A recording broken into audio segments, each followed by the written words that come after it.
Alhamdulillahirabbil alamin, nahmaduhu wa nasta'inuhu wa nastaghfiruh wa na'udzu billahi min syururi anfusina wa min sayyiati a'malina.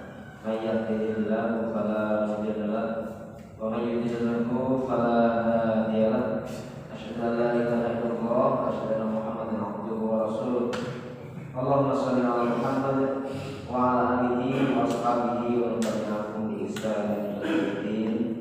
Amma ba'du, fa ya ayyuhalladzina amanu taqullaha haqqa tuqatih wa la tamutunna illa wa antum muslimun.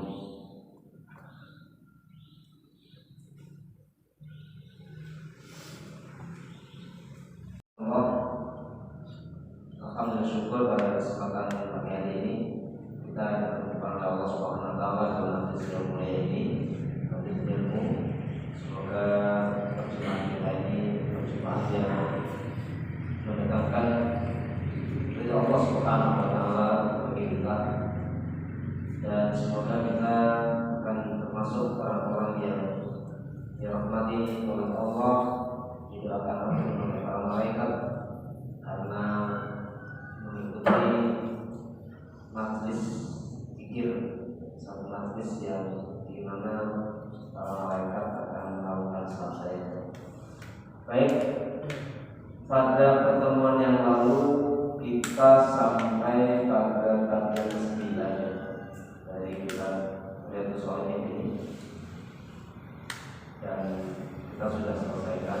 Kita masuk pada bab al-ashir, bab bersegera melakukan kebaikan, menganjurkan orang yang menuju kebaikan agar menghadapinya dengan sungguh tanpa takut. Allah SWT berfirman, A'udzu billahi minasyaitonir rajim, fastabiqul khairat, berlomba-lombalah kamu dalam kebaikan. Al-Baqarah 148. Istibaq. Jadi istibaq itu berlomba. Sabaqun itu yang dahulu. Sabaqah. As-sabiqun al-awwalun, sudah as-sabiq al-awwal. Di situ memang ada dua kali penekanan. As-sabiqun al-awwalun, as-sabiq dan al-awwal. Mereka orang-orang yang terdahulu, awal-awal masuk Islam. As-sabiqun al-awwalun. Fastabiqul khairat, maka bersegeralah, berlombalah, bukan bersegera, berlomba, saling mendahului dalam hal-hal kebajikan. Jadi itu diperbolehkan. Saling mendahului dalam hal kebaikan itu diperbolehkan. Karena itu ithar dalam kebaikan tidak boleh. Ithar dalam kebaikan tidak boleh. Soft awal ke ithar tidak boleh. Kalau soft awal ya, siapa yang lebih dahulu dialah yang mendapatkan.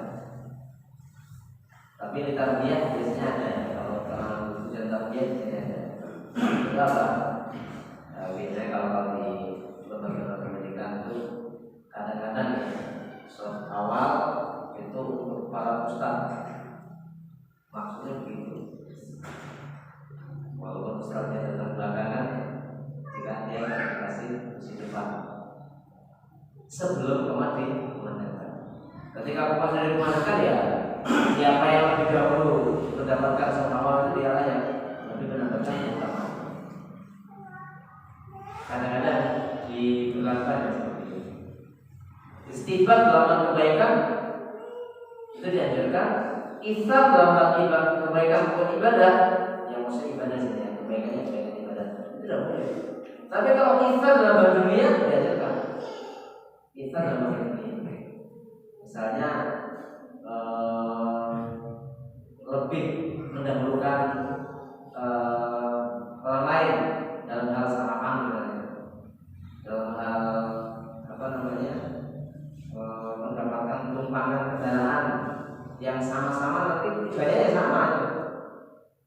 Kita nggak sedang sakit, kita tidak dalam keadaan suka mabuk gitu ya, maka lebih mendahulukan orang untuk mendapatkan kursi depan sementara kita di belakang, itu tidak apa-apa.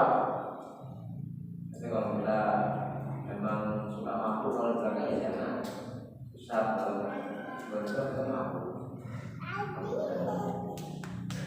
Fastabiqul khairat, berlomba-lomba dalam kebaikan. Maksudnya bersegeralah kalian melakukan kebaikan sebelum terlewatkan. Sebelum terlewatkan segera, bahkan dahulu orang lain. Dahulu orang lain dahulu.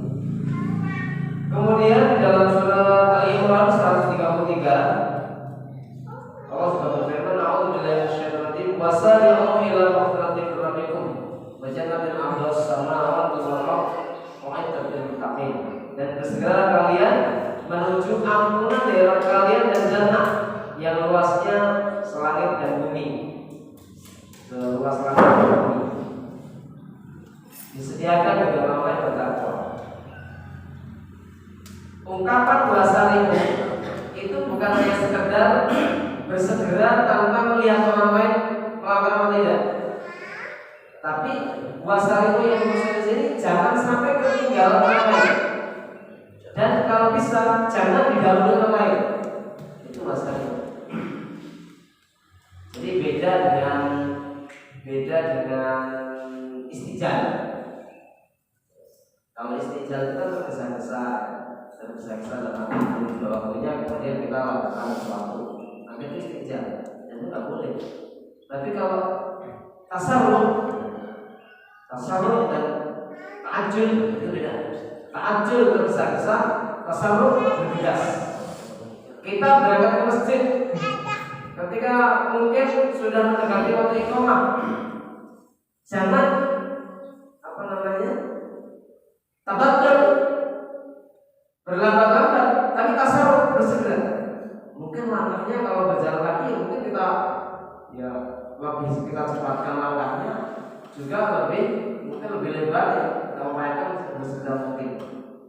Itu kalau memang kondisinya sudah seperti itu. Bahkan kalau bisa sebelum adzan itu sudah sampai masjid.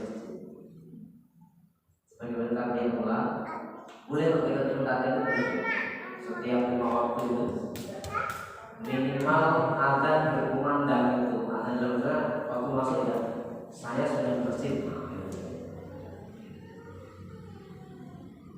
Zaman kita atau saya di pesantren itu kita akhir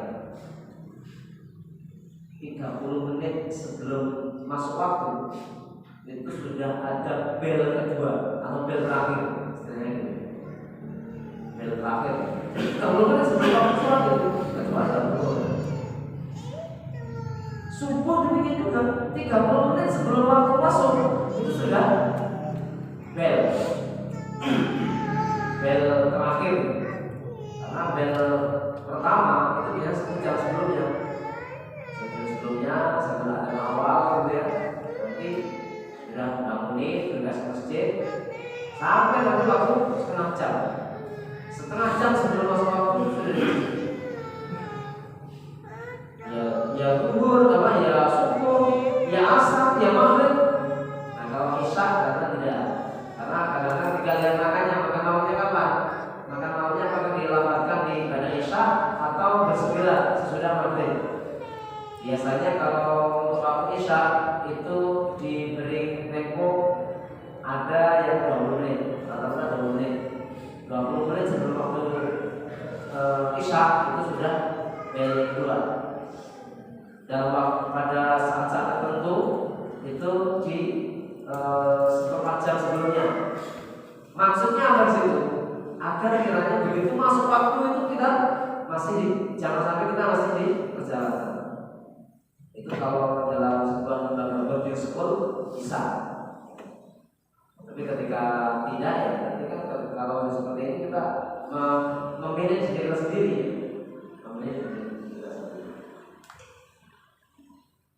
Tasarruf ya, bersegera. Termasuk diantaranya bersegera sedekah misalnya. Sedekah sebelum nanti terbit. Tapi subuh tadi atau kita rozulkan ya. Ya seberapa? Bukan masalah besar kecilnya, tapi apa? Meluzumi di waktu pagi. Infak qabla syuruk itu disaksikan oleh dua malaikat. Malaikat malam, malakul lail dan malakul nahar. Malaikat malam dan malaikat siang. Dan didoakan, Allahumma a'tiqu kepada orang yang berinfak itu mengganti. Sebaliknya, mereka mendoakan juga apa? Orang-orang yang tidak memberi infak padahal mampu dan kemampuan. Ada takdir infak, dia malah meremehkan atau dia malah mengabaikan, padahal mampu itu maksudnya. Maka mereka mendoakan Allahumma mamsik menghentikan tawaran. Allah nanti memsikan tawaran. Ya Allah, berikan kepada orang yang mencegah, orang yang menahan dari musik, orang yang menahan harta, orang yang memegangi harta, tidak mau menyatakan tawaf, kebangunan, kehancuran, ketidakberkahan. Mereka yang lain, dua lagi, mereka malah mereka siap. Subhanallah, kalau betul-betul kita bisa melusupi itu luar biasa. Luzuminya 1000 ya 1000, luzuminya 2000 ya 2000. Syukur-syukur ketika memang kita ada kelonggaran, pada waktu longgar kita lebih banyak. Tapi ketika waktu sempit, mungkin kita juga semampunya. Harta misalnya, ya istilahnya ya, mungkin uang yang kadang-kadang uang receh kita, uang yang kadang-kadang mungkin kesampar saja. Tapi jangan dilakukan. Aisyah radhiyallahu itu diingat oleh Rasulullah SAW dengan infak ini akan besarnya infak, bahkan menjadi satu sarana untuk membentengi diri dari api neraka. Ittaqin nar kata ayat kata Rasulullah Aisyah. Ittaqin nar walau bisyikil tamr. Lindungilah dirimu dari api neraka walaupun hanya dengan sebutir kurma. Sebutir kurma. Permen siji. Ini kalau permen yang mahal itu enggak. Permen yang zaman kecil saya 10 rupiah ya dapat 10, 5 rupiah dapat 5, bahkan 5 rupiah dapat 10.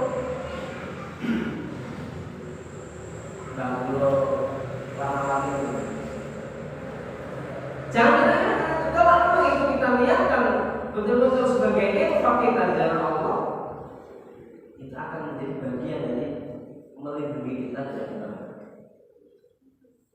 Apalagi kalau misalnya yang dirinya kita tadi itu ada bertepatan dengan waktu yang lain, bertepatan dengan waktu istimewa lain. Apa biasanya? Buka puasa. Orang tadi itu buka puasanya dengan air, segelas air minum kemasan yang kita bawa, bahkan kita bagi, kita seteguk, dia seteguk. Misalnya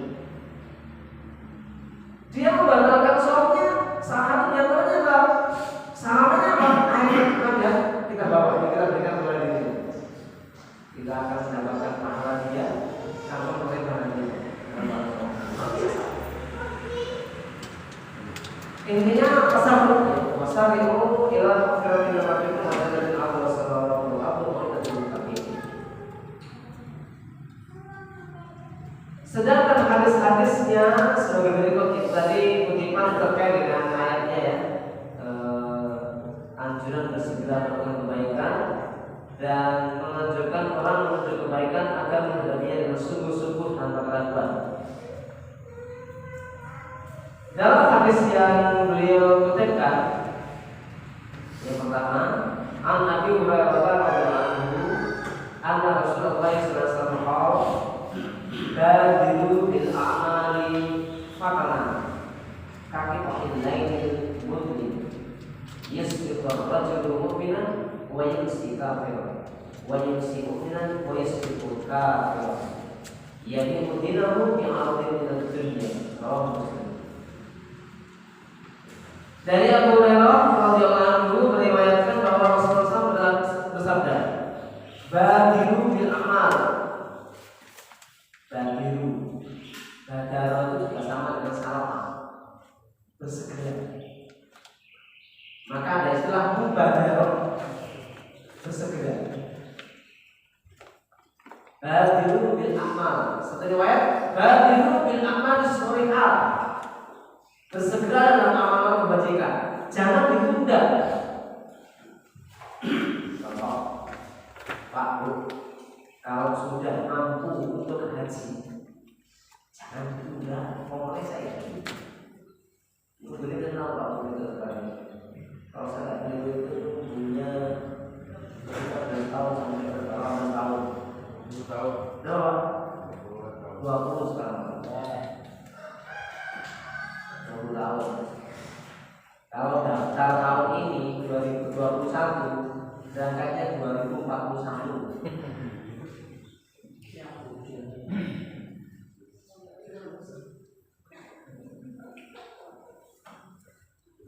Makanya ketika sudah ada kemampuan, utamanya kalau haji sekarang ini dari sisi finansial, ya segera lakukan. Oh jadi saya jadi pandemi sudah.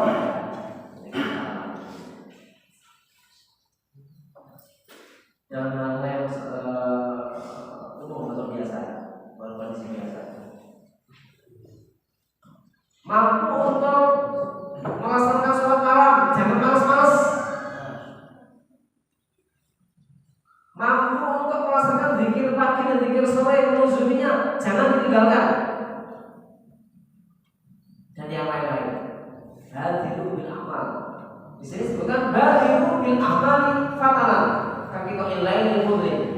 Bersegeralah kalian semua untuk melakukan amal-amal kebajikan sebelum datangnya bermacam-macam fitnah yang diumpamakan bagaikan potongan-potongan malam yang berat gulita. Badiru bil amali, bersegeralah untuk amal-amal kebajikan fatanan sebelum datangnya fitnah, sebelum kalian itu didahului dengan fitnah. Kaki kau lain yang fitnah itu laksana seperti laksana kita lain potongan malam al-mudrik yang gelap. Jadi diumpamakan ya, diumpamakan fitnah itu seperti potongan-potongan malam yang gelap. Yasbiqur rajul mu'minan, sampai-sampai keadaan masa itu pagi harinya seseorang itu dalam keadaan mukmin, wa yumsi kafir, tiba-tiba sorenya dia dalam keadaan kafir. Atau sebaliknya, wa yumsi mu'minan, paginya dia dalam keadaan mukmin, wa yusbihu kafir. Sorenya dalam keadaan mukmin, paginya dia sudah dalam kafir. Kenapa seperti itu? Kenapa dia dikatakan seperti itu? Ya bimudinahu bi'awadin dunia. Dia menjual kehormatan agamanya, menjual agamanya karena apa? Dengan harta dunia. Saking fitnahnya seperti itu digambarkan orang yang paginya mukmin, sorenya itu menjual agamanya untuk mendapatkan dunia. Saking sulitnya hidup di dunia ini, atau begitu beratnya fitnah yang menimpa. Ya kita di sini termasuk bisa fitnah ekonomi, bisa fitnah pendidikan, bisa fitnah jabatan, bisa fitnah kemasyhuran, bisa fitnah keluarga. Akhirnya dia mungkin sorenya sudah menjual agama, atau sorenya dia mungkin paginya dia sudah menjual katakan kafir, namanya kafir. Dalam hal ini anjuran untuk menggunakan kesempatan sebaik-baiknya dalam melakukan amal kebajikan sebelum datangnya hal-hal yang dapat menghalanginya. Kalau dalam hadis yang lain itu ada yang terlalu 5 waktu, jadilah 5 perkara sebelum datangnya 5 perkara. Di antaranya waktu muda sebelum datang waktu tua, waktu kaya sebelum datang waktu miskin, waktu luang sebelum datang waktu sempit, waktu sakit sebelum datang waktu sehat sebelum datang sakit, waktu hidup sebelum datangnya waktu mati. Ya karena waktu-waktu lain tidak akan datang lagi, atau dengan kata lain waktu yang sudah berlalu itu tidak akan datang lagi. Dan kita tidak ngerti apakah waktu yang di depan itu waktu luang kita, atau waktu miskin kita, atau waktu sakit kita, jelas waktu tua ya. Dan kemudian juga waktu mati.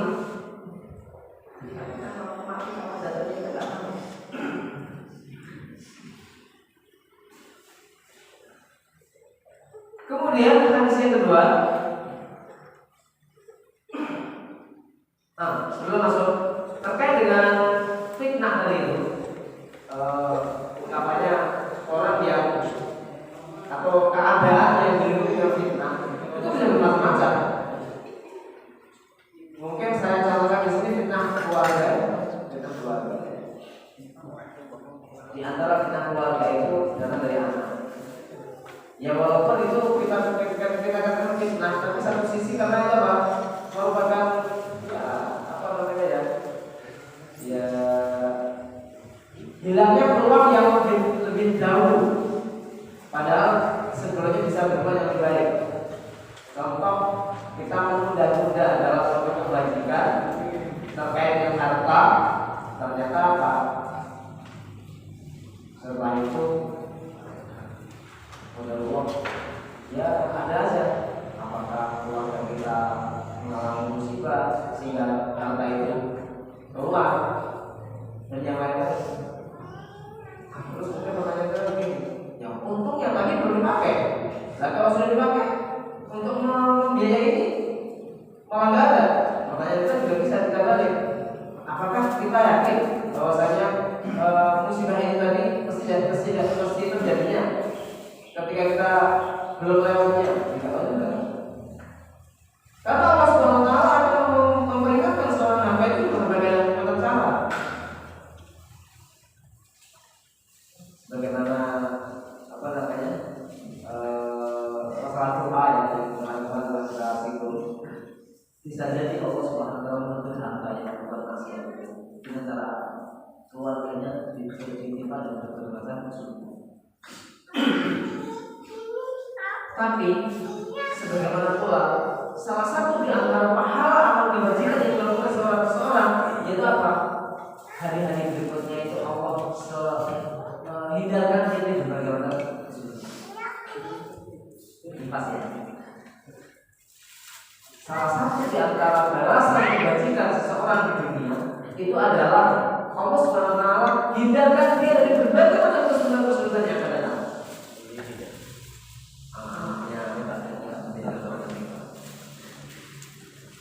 Sekolahnya itu Pak, kalau pas ada tagihan SPP ada terus.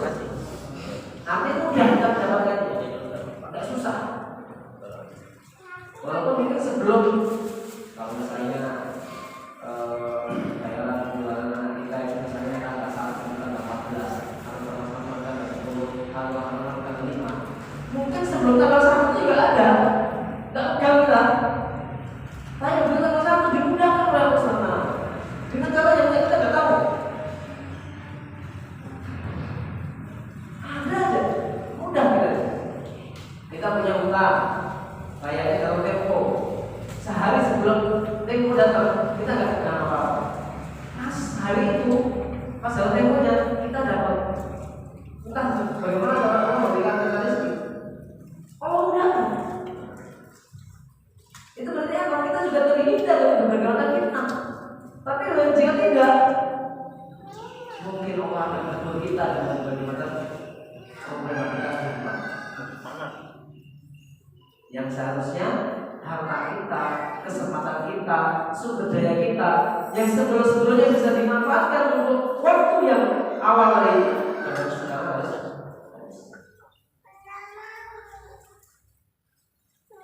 Itulah dari berbagai macam problematika fitnah yang mungkin saja Allah Taala timpakan kepada seorang hamba.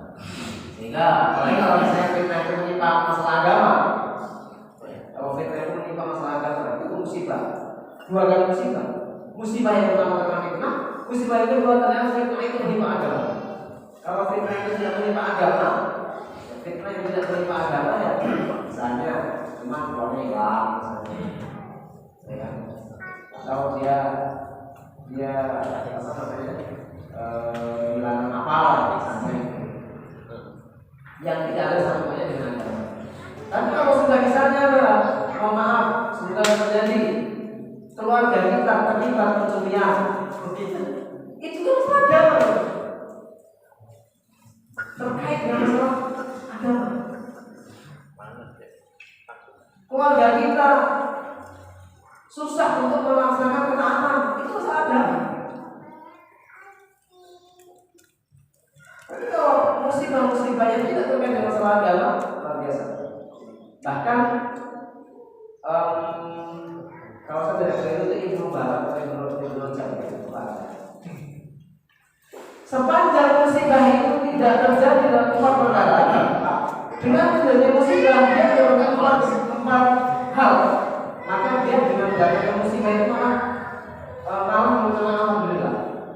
Yang pertama, dengan datangnya musibah dia bisa beristirja, mengucapkan inna lillahi wa inna ilaihi raji'un, dan itu berpahala. Yang pertama. Yang kedua, dia diberi kesabaran. Ketika seseorang itu mempunyai kesabaran atau mendapatkan kesabaran, bisa sabar ketika mendapatkan musibah, itu sebuah pahala sendiri. Dulu dalam bahasa sabar, kita pernah bahas bahwa sabar itu sesuatu yang bahasanya lebih baik. Sabar. Kemudian yang ketiga, musibah itu sudah terjadi. Jadi ketika seseorang mendapatkan musibah, begitu sudah terjadi, maka pada masa berikutnya itu dia malah alhamdulillah sudah terjadi. Kalau belum terjadi, kan masih mengalami. Jika pikirnya itu sudah terjadi itu kemarin misalnya, hari ini sudah terjadi kemarin, dia bisa bilang alhamdulillah, bertakbir. Dan yang keempat, alhamdulillah musibah ini tidak terjadi pada masalah agama. Karena kalau musibah terjadi masalah agama, tanggungannya akhirat. Tapi kalau musibah hanya masalah dunia, ya hari ini dia merasakan percuma ini. Dan sungguh ketika membahas yang ketiga, musibah ini sudah terjadi gitu ya, dan dia bisa sabar. Kenapa? Karena as-sabru inda sadamatil ula. Ada hadis. As-sabru inda sadamatil ula. Sabar itu betul-betul diuji. Sabar apa enggak? Itu ketika benturan yang pertama. Ketika seseorang mendapatkan musibah saat dia betul-betul itu, dia ngawur apa enggak? Dia itu menatap atau tidak?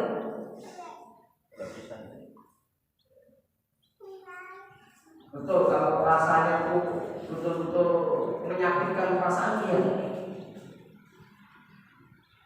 Pas mau bayar apa yang dia inginkan dia beli, ternyata apa? Uangnya hilang. Jadi dia nggak beli. Kemudian mengetahui uangnya hilang. Pas tahunnya itu musibah, betul-betul aswadama al-awal. Aswadama al-awal, tabrakan yang pertama, dia kira-kira 44 atau enggak? Kan kadang-kadang ada orang yang 44 ya. Semua muncul, binatang yang punya 44. Dia bersumpah selama atau tidak? Atau dia mungkin istirja tadi? Atau bisa jadi sebuah sarana muhasabah diri. Kalau ini yang terjadi, subhanallah. Saudara tertular itu menjadi media untuk muhasabah. Para sahabat juga sama ya. Ketika mendapati satu hal yang tidak menyenangkan dirinya, dia bermuhasabah. Ada apa dengan keimanan saya? Maka ketika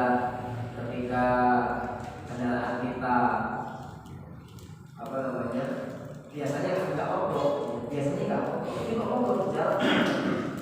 Kita juga belum tahu sumber masalahnya apa, minyak atau misalnya gitu kan. Tadi juga sudah dipanasin, kemarin lancar, nggak ada trouble sebelumnya, tiba-tiba mati. Matinya kemudian juga menjadikan apa? Menjadikan aktivitas terkendala. Bagi seorang mukmin, maka dia harusnya bermuhasabah.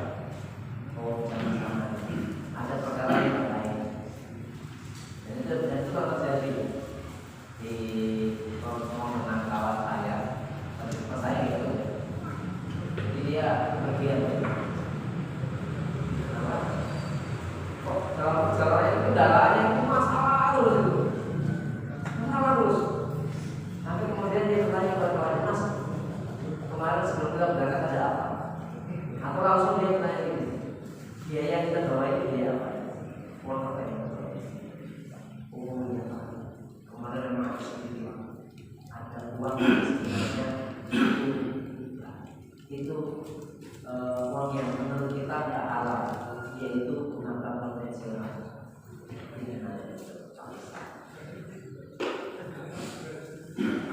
Perusahaan kita mendapatkan muslim ini karena sebelum semuanya ada masalah, dan sebelum pergian cek ke dalam semuanya, tapi tiba-tiba seperti itu. Maka jamaah Allah menjadi sebuah apa? Menjadi sebuah media untuk berintrospeksi diri. Mau masalahnya. Nah, kalau seorang sahabat tadi itu bisa mensikai musibah tadi dengan masih bertaktik dan bahkan menimbang faktor tadi itu luar biasa. Baik, kemudian saya lanjutkan. An-Abi Sirwa'ah Uqbah bin Haris radhiyallahu anhu qala Sallaitu wara'an Nabi sallallahu alaihi wasallam di Madinati al-Asra. Fasallama thumma qama musliman. Fatakhatta riqaban nas ila ba'di ujali nisa'i. Fafazi'an nasu bi sur'atihi fakharaja 'alaihi fara'annahum qad ajibu min sur'atihi. Qala dakartu syai'an min tibrin indana fakaritu ayat misali fa'amatu yaqismatihi. Rawahu Bukhari. Wa fi riwayatin lahu kuntu kharraftu fil baiti tibran min as-sadaqati fakaritu an ubayyitahu. Dari Abu Sirwa'ah Uqbah bin Al-Haris radhiyallahu anhu berkata, saya pernah melakukan sholat asar di belakang Nabi SAW di Madinah. Kemudian setelah mengucapkan salam, beliau berdiri dengan tergesa-gesa, kemudian melangkahi pundak orang-orang yaitu para jamaah untuk menuju ke salah satu bilik istrinya. Orang-orang merasa khawatir karena melihat sikap beliau yang terburu-buru seperti itu. Selanjutnya Nabi SAW keluar lagi menemui mereka dan beliau mengetahui bahwa mereka sangat heran dengan ketergesaan beliau tadi. Lantas bersabda, saya ingat pada potongan emas yang ada di tempatku, maka saya tidak senang kalau benda itu mengganggu pikiranku. Oleh karena itu saya menyuruh supaya kita tadi dibagi-bagikan. Hadis riwayat Bukhari. Nomor hadis 1430, 6275, 851, 1221. Demikian juga riwayat Ahmad juz 4 halaman 384. Ini satu sikap Rasulullah SAW terkait dengan harta titipan. Dalam riwayat yang lain, riwayat Bukhari yang lain disebutkan, saya meninggalkan di rumah potongan emas dari pemberian sedekah, maka saya tidak senang kalau sampai menghilangkannya. Alhamdulillah. Kalau dikaitkan dengan judul bab itu, Rasul bersegera di dalam mengeluarkan sedekah, dan beliau sungguh-sungguh tidak mau menunda. Bahkan beliau mengatakan sampai-sampai itu mengganggu pikiran, maka beliau tidak ingin itu mengganggu pikiran beliau, segera dikeluarkan. Maka di sini dapat kita ambil satu pelajaran, sesuatu yang memang itu apalagi amanah ya. Dan juga kalau ini dana sedekah, apalagi Rasulullah kan, bagi Rasul sedekah kan tidak halal, tapi yang boleh bagi Rasul adalah hadiah. Maka untuk segera ditunaikan, bahkan tidak ditunda, jangan tersisa. Ini juga salah satu di antara teladan di dalam melakukan kebaikan, kemudian juga menyelesaikan amanah. Termasuk di antaranya adalah Rasul tidak suka kalau di rumahnya itu ada harta yang istilahnya apa ya, tertunda, sementara itu bisa dibagikan kepada kaum muslimin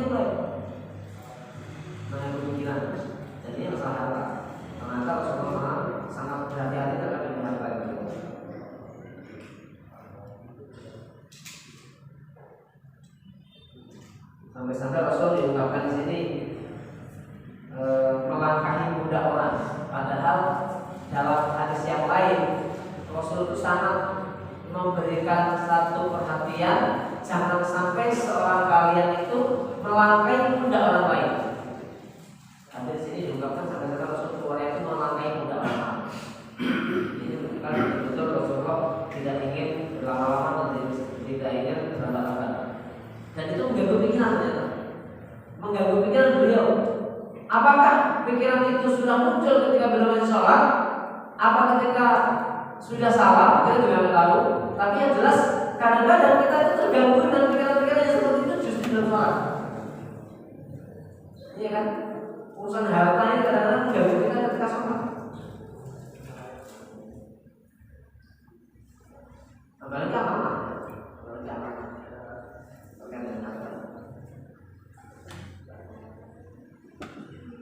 Tibru itu maksudnya di sini artikan tibru itu potongan-potongan emas atau perak. Dalam hadis ini dianjurkan untuk bersegera melakukan ibadah dan kebaikan. Tidak ada lama-lama. Terakhir, Jabir radhiyallahu anhu qala qala rajulun min Nabi sallallahu alaihi wasallam yaum Uhud.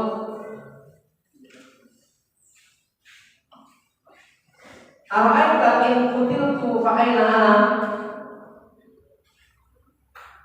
Dari Jabir radhiyallahu anhu berkata, ada seorang laki berkata kepada Nabi sallallahu alaihi wasallam pada hari perang Uhud.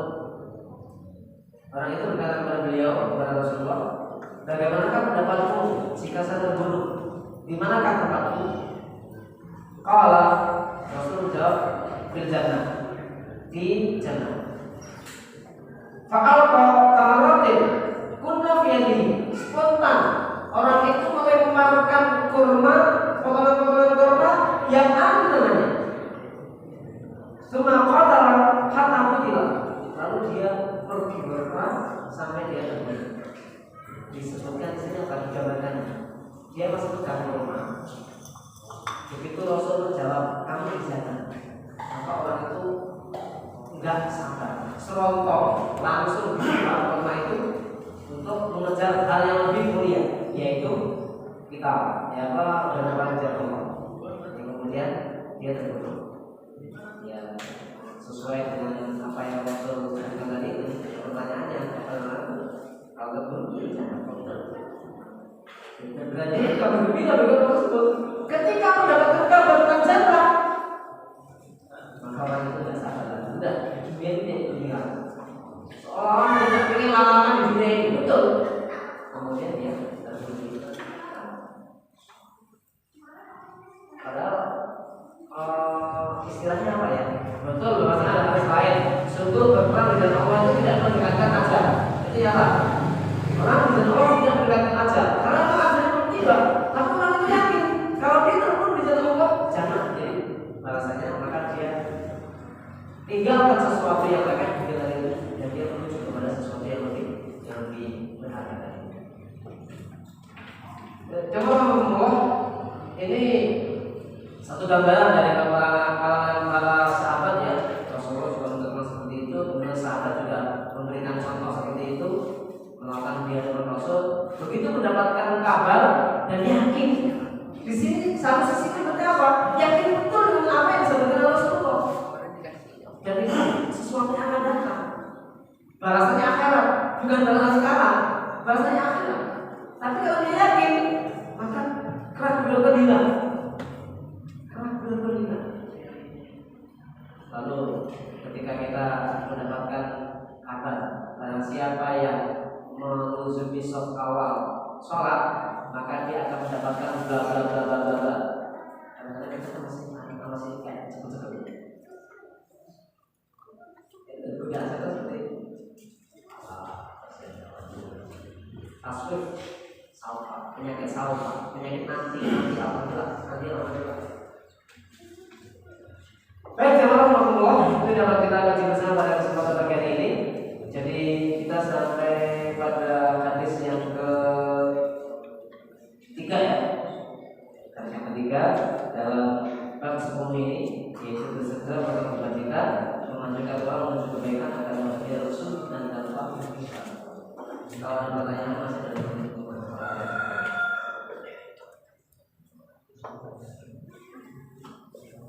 Ustaz. ya. Assalamualaikum warahmatullahi wabarakatuh.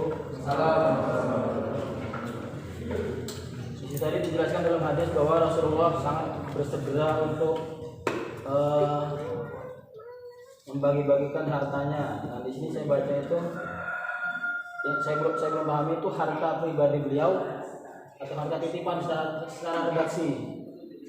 Bolehkah kita menimbun harta di rumah kita, misalnya di tabungan atau seperti apa? Apakah memang betul kalau mencontoh Rasulullah seperti itu gitu?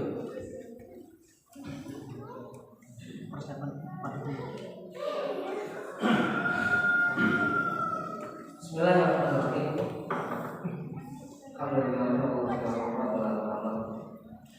Kalau dari redaksi yang ada, maka itu adalah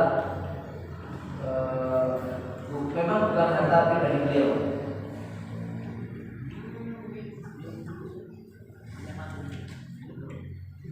Zakar Musai'an min tibrin indana. Dalam terjemahannya di sini, di dalam terjemahannya itu adalah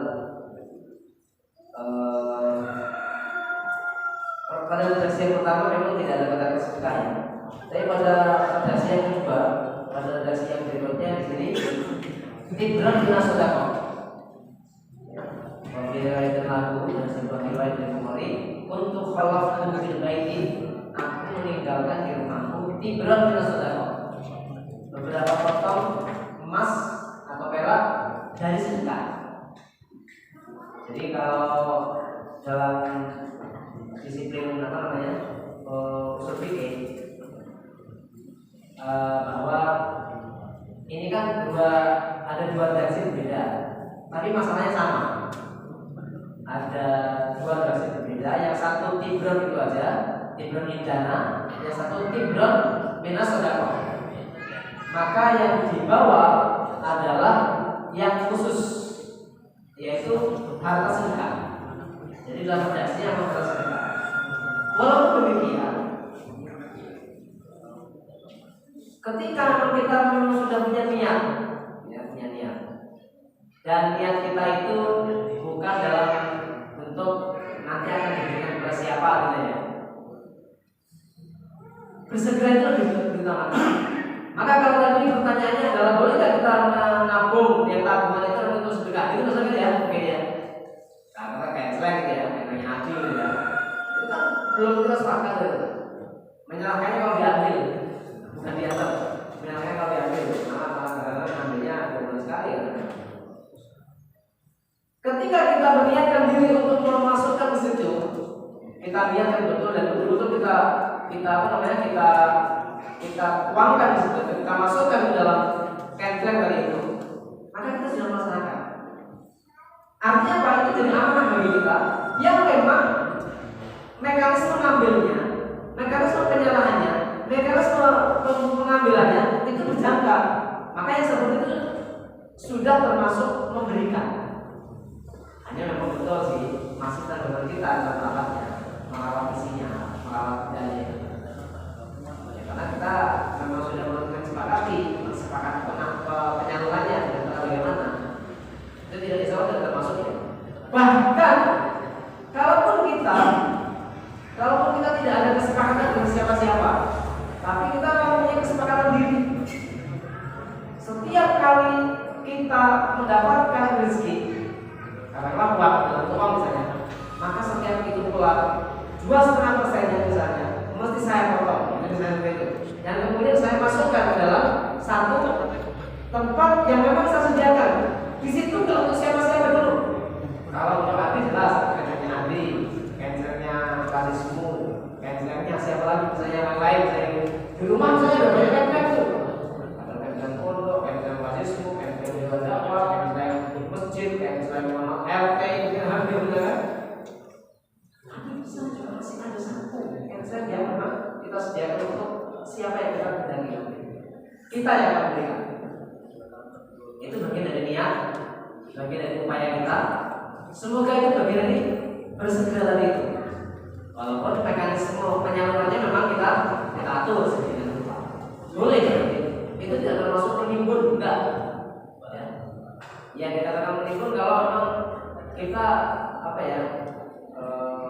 juga bukan yang lain-lain, bukan yang ke depan itu untuk begini-begini, bukan. Tapi sengaja suka timbunan aja. Maka itu termasuk orang-orang yang apa itu? Wailul likulli humazatin lumazah. Alladzi jama'a malahu wa 'addada. Celakalah orang yang suka mencela dan mencerca, yang dia bagaimana? Suka mengumpulkan harta dan begitu-begitunya. Jama'a malahu wa 'addada. Dia kumpul harta dan dia hitung-hitung.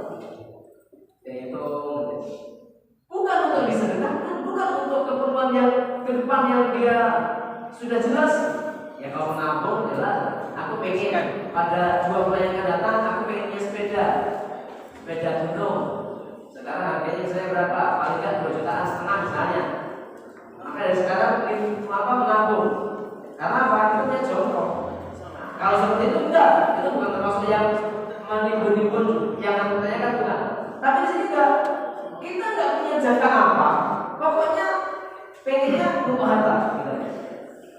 Itulah orang-orang yang nanti akan dibunuh oleh Allah dengan kecelakaan. Itu ya. Yang lain mungkin soalnya. Kita belum misalnya nih, menimbun itu kan bukan berarti dengan harta, misalnya bukan berarti dengan uang ya, bukan berarti hanya tabungan, misalnya aset lah misalnya. Saya 1 bulan lagi pengen beli tanah sekitar. Nanti kalau ketemu lagi pengen beli rumah, pengen beli mobil, itu termasuk menimbun nggak? Kan banyak. Ya ada, saya perhatikan beberapa orang yang saya kenal itu begitu targetnya. Nanti kalau panen ini saya beli tanah 1 hektar lagi, seperti itu gitu. Dia nggak berpikir apa ya? Memang nggak menimbun secara uang nggak gitu. Nah jadi itu apa termasuk menimbun juga? Baik. Ada hal-hal yang mungkin perlu kita tahu juga. Orang beli tanah itu mungkin bukan untuk di tempat ini, tapi untuk investasi. Untuk apa namanya? Untuk anak-anaknya juga seperti itu. Walaupun sebenarnya ini juga kalau dipikir dari sisi yang lain itu bukan pas. Kenapa? Kok rezeki anak membebani Anda sih? Anak itu pada masanya akan punya rezeki sendiri. Janganlah kita itu terlalu membebani diri sendiri. Sesuatu yang akan datang. Ya boleh sih, punya jangka waktu misalnya apa ya? Tapi jangan kemudian saya sesuatu membebani sampai kemudian mengganggu aktivitas ibadah, mengganggu sesuatu yang bermanfaat. Itu nggak boleh. Betul. Jadi beli ini, ungkapnya tanah ya. Tanah kan nggak pernah turun, mesti naik terus harganya. Ya nanti untuk anak ini. Anak itu sudah punya sendiri.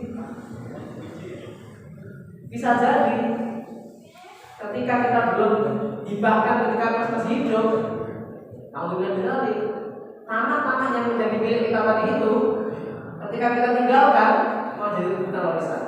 Kalau anak-anak ini nggak baik. Tapi kalau sudah dibahkan, maksudnya hibahkan terserah orang tuanya. Tapi kalau warisan, mungkin ada yang nggak suka apa tidak paham dengan warisan, malah menjadi rebutan begitu. Ini memang kadang-kadang pola pikir kita harus apa ya? Rasulullah dan para sahabat itu tidak pernah membingungkan nasib atau nasib rezeki ya keturunan itu. Tidak pernah.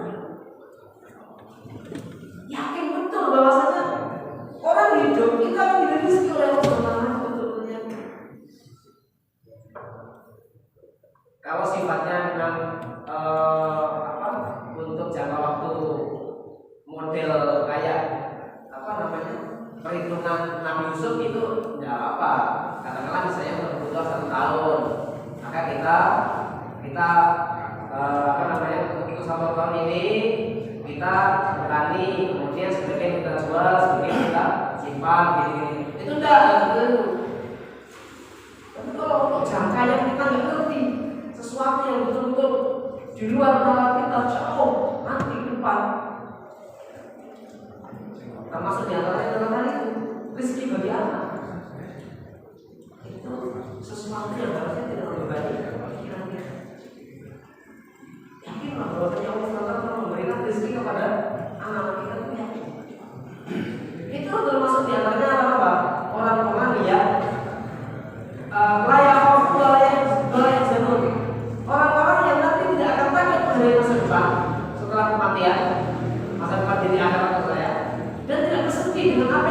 tinggalkan anak-anak dunia di dunia.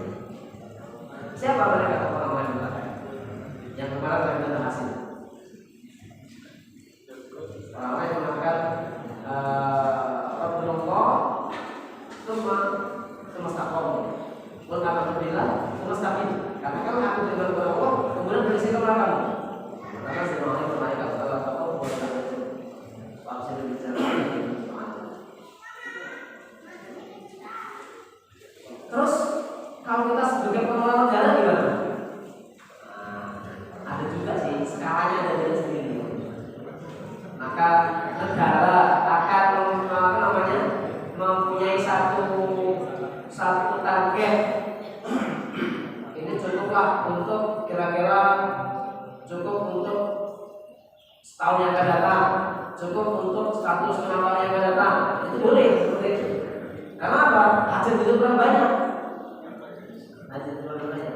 Tapi kalau anak cuma 3, anak cuma 5, anak cuma 10. Kemudian dia kaya raya, harganya di mana-mana, tumpul terus. Itu apa? Gimana anak-anak saya? Itu sesuatu yang harusnya lebih kita kendalikan, gitu ya.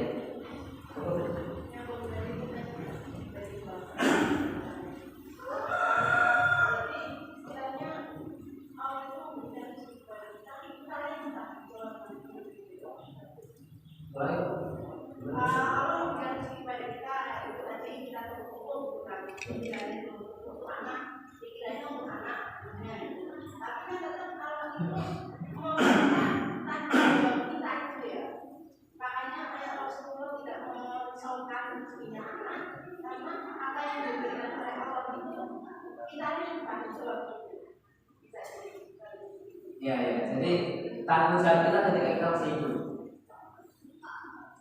Tanggung jawab kita ketika kita masih hidup. Karena apa? Allah sendiri juga sudah menjamin bahwasanya memang ketika kita masih hidup, ketika memang mereka masih tanggung jawab kita, maka mereka terkait dengan pendidikannya, terkait dengan pangannya, terkait dengan kiswahnya, pakaiannya, itu memang menjadi tanggung jawab kita. Jadi ketika kita masih hidup. Betul. Makanya ketika seorang di mahsyar, itu salah satu di antara yang akan dihitung adalah hartanya. Hartanya itu dia dapatkan bagaimana caranya, dan dia belanjakan bagaimana dia membelanjakannya. Termasuk di antaranya membelanjakan harta itu apa? Membelanjakan harta di antaranya adalah untuk keluarga. Lalu, bukankah Abdullah bin Auf? Bukankah Abdullah bin Auf itu juga meninggalkan harta yang banyak? Ya. Tapi ingat, para sahabat itu mempunyai harta itu bukan hanya untuk dirinya sendiri.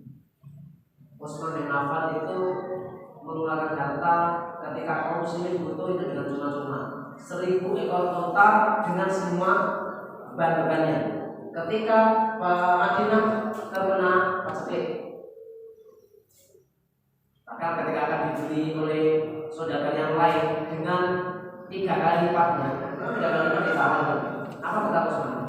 Kalau berani 10 kali lipat, coba. Utsman berani ngomong gitu kenapa? Karena yakin gak bakal mau beli kalau 10 kali lipat. Tapi apa? Kata Utsman, Rabbku memberikan keuntungan kepada lebih dari itu. Akhirnya diberikan kepada kaum muslimin yang sedang membutuhkan cuma. Itu salah satu di antara bentuk boleh menumpuk harta atau mencari harta sebanyak-banyaknya, tapi tasawufnya jelas. Tasawufnya seperti itu. Ya. Bukan yang terus pribadi, bukan untuk sekadar kepuasan diri sendiri kan. Termasuk di antaranya adalah keluarga. Memang ini ada ini saja. Apa yang bisa ditanyakan oleh seorang tadi itu ada ini saja sih. Rasulullah juga ketika si Abdullah bin Auf bertanya terkait dengan waris wakaf tadi itu, apa jawaban beliau? Ketika Abdullah bin Auf bertanya, bagaimana sepertinya ya Rasul? Bagaimana sepertiganya? Ya sepertiga itu banyak. kamu meninggalkan anak istrimu atau keluargamu, akilakmu dalam keadaan cukup, itu lebih utama ketimbang mereka nanti menjadi beban masyarakat. Itu juga makna dari saya sih, tapi itu bukan menjadi prioritas siapa? Abdul Rahman bin Auf. Bahkan dia tadinya mau mengevakuasi semuanya kan, atau mengevakuasi semua hartanya kan. Artinya apa? Anak istrinya, keluarganya dia tinggalkan, bukan dipikir dia. Ya kan? Bukan dipikir dia. Bila sekarang ini kita belum mati, belum juga bisa ngajar, misalnya seperti itu, sudah yang dipikirkan anak pertama ke masjid yang ini, anak kedua ke yang ini, anak ketiga belum dengan tanah. Kita berupaya betul, tapi nanti ya Allah, kita berbuat sesuatu yang belum menjadi.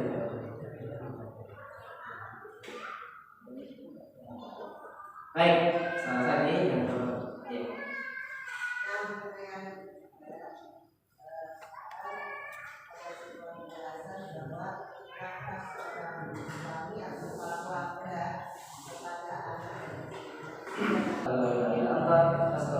Assalamualaikum warahmatullahi wabarakatuh.